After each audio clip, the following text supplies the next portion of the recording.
Hi guys, hello Leo, welcome dito sa aking channel Leo. Alamin natin Leo kung ano yung messages, vibration, gabay energy para sa lahat. At ay general reading, bi-weekly reading tayo Leo. So, tingnan natin kung ano yung messages, vibration para sa'yo.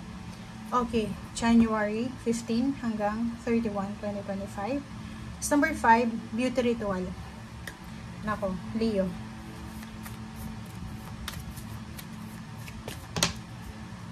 You're ready. Wow. Okay. So, dito sinasabi sa'yo na ang message mo is number 5, beauty ritual, and you're ready. Nakikita ko sa'yo dito, Leo, na napaka-hardworking mo. Napaka-workaholic. Yun, sabihin natin, super workaholic ka. Workaholic. Wala kang oras para sa sarili mo. Trabaho lang ng trabaho. Pamilya, trabaho, sarili mo, medyo nakakalimutan mo. So, this last 2 weeks of January 2025, sinasabi ng barahan na hindi ka naman mababawasan ng kung ano man sa buhay mo kung uunahin mo yung sarili mo, 'di ba? So dito sinasabi, unahin natin yung sarili natin. Self-care to diba? Self-care. Siguro yung ibang Leo nakalimutan ng magpagupit, babae ka man o lalaki, magpamassage man lang, yung parang ganun. Dito sinasabi na kailangan mong ibalik yung confidence mo sa sarili mo by losing weight, ganun din, di ba? So, pwedeng yung iba, magsisimula silang mag-lose weight, yung iba gusto magpaputi, yung iba naman magpataba, yung iba naman, parang yun. So, nakafocus kayo, or kailangan yung mag-focus sa yung sarili. Physical, emotional, syempre sa health mo rin. Okay? Self-love, self-care. And dito, Leo, sa second deck na to, second card siya sa second deck, sinasabi sa'yo dito na you're ready. Handang-handa ka na daw, Leo.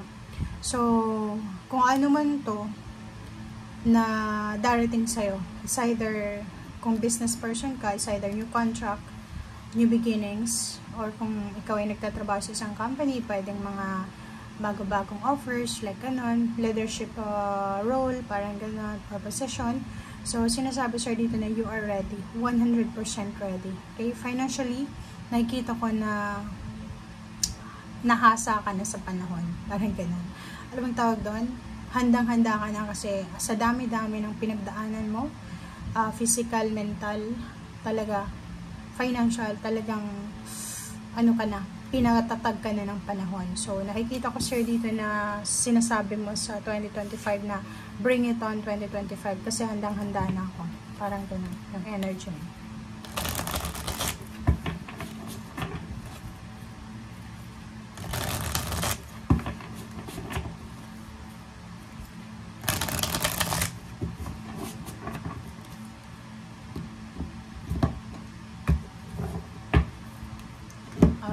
First card natin is 5 of Discs. Second is 9 of Wands.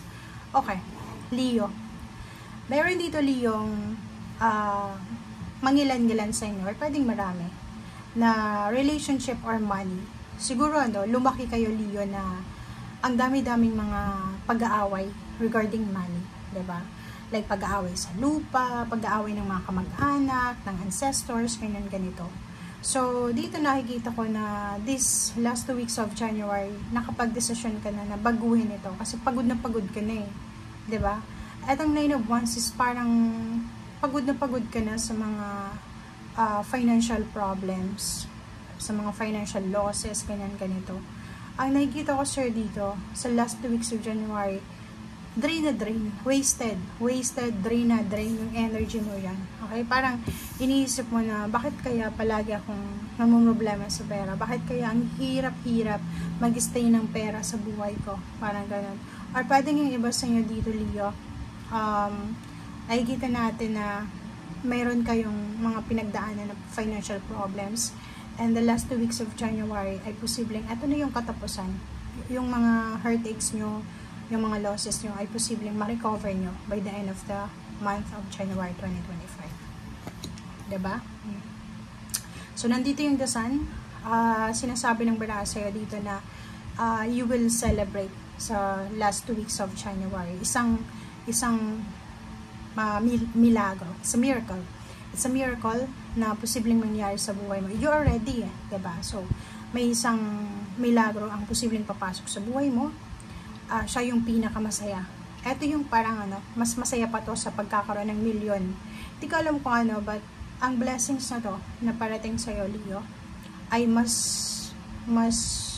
pa siya, worthy kaysa sa million of pesos, kaysa sa million of dollars, parang ganun. So, etong napakasayang situation or events na to sa buhay mo, talagang iti-treasure mo to sa, parang nakikita ko na sobra kang grateful, thankful, blessed yung pakiramdam mo.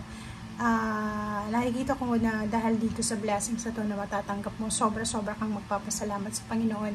Talagang yung faith mo sa Panginoon ay doble-doble pa. Parang sasabihin mo, hindi pala ako pinabayaan ng Diyos, ang Diyos pala, nandiyan pa rin, parang ganun. So, kita ko sa'yo dito na itong situation na to is magdadala sa'yo ng sobrang saya and pagiging grateful.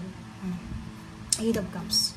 It's either relocation or travel. So, may iba sa inyo dito is either 5 years na kayong unemployed, 5 years na kayong namumroblema sa pera, and isang plano na gagawin mo.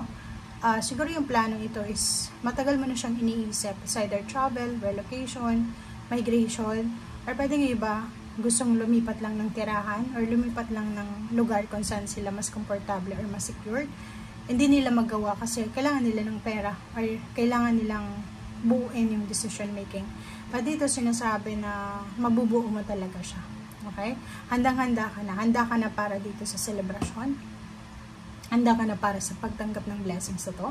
Handa ka na sa pagta-travel na to. Handa ka na sa relocation na to or anything na handa ka. Okay. Temperance. Wow. Ang galing. Wow. Ang galing niya talaga, guys. So, alam mo, Leo, napakaganda na ito. Kasi, sinasabi ng braso dito na dahil sa pagiging matyaga mo, sa paghihintay, sa pagtsatsaga, sa pagiging masipag, sa pagiging, sa paniniwala mo sa sarili mo, sa Panginoon, sa ibang tao, talagang may darating sa'yo dito. It's a financial offer, financial new beginnings.